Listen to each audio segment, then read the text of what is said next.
Today, we explore one of the most powerful teachings in manifestation: living in the end.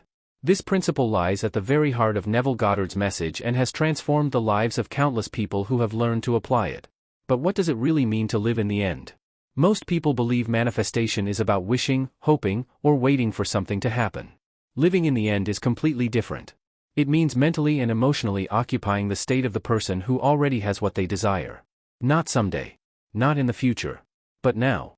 It is the practice of accepting your wish as already fulfilled within your imagination. This is not positive thinking.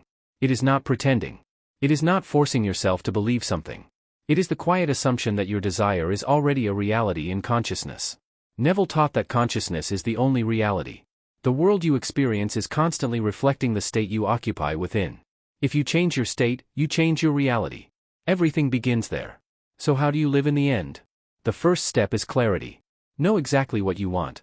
A vague desire creates a vague result. Be specific. What would your life look like if your desire were already fulfilled? The second step is imagination.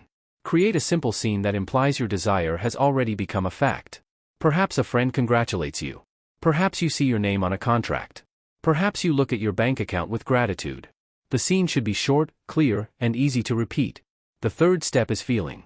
Not emotional intensity. Not excitement. But the feeling of naturalness. How would it feel if this were already true? What would feel different? What would no longer concern you? Allow yourself to experience that inner certainty. The fourth step is repetition. Return to your imaginal scene often. Especially before sleep. In those quiet moments between wakefulness and sleep, the subconscious mind becomes more receptive to suggestion. The fifth step is persistence. Carry the feeling of fulfillment with you throughout your day. You do not need to ignore your current circumstances. You simply refuse to let them define you. Instead, you remain loyal to your chosen state. And finally, faith. Faith is not blind belief. Faith is loyalty to the unseen reality you have accepted within yourself. It is trusting that what has been accepted in consciousness will eventually be expressed in experience. Imagine someone who desires a new career. Most people would focus on the absence of the job they want. But someone living in the end thinks differently. They carry themselves with confidence.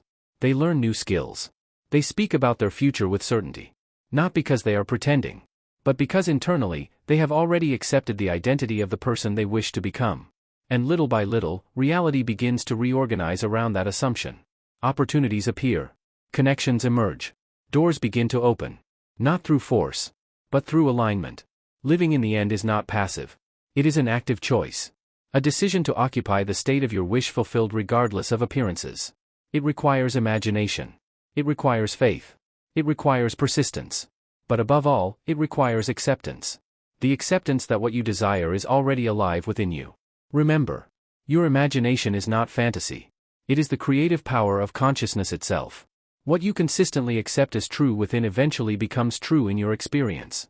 So tonight, ask yourself, if my desire were already fulfilled, how would I think?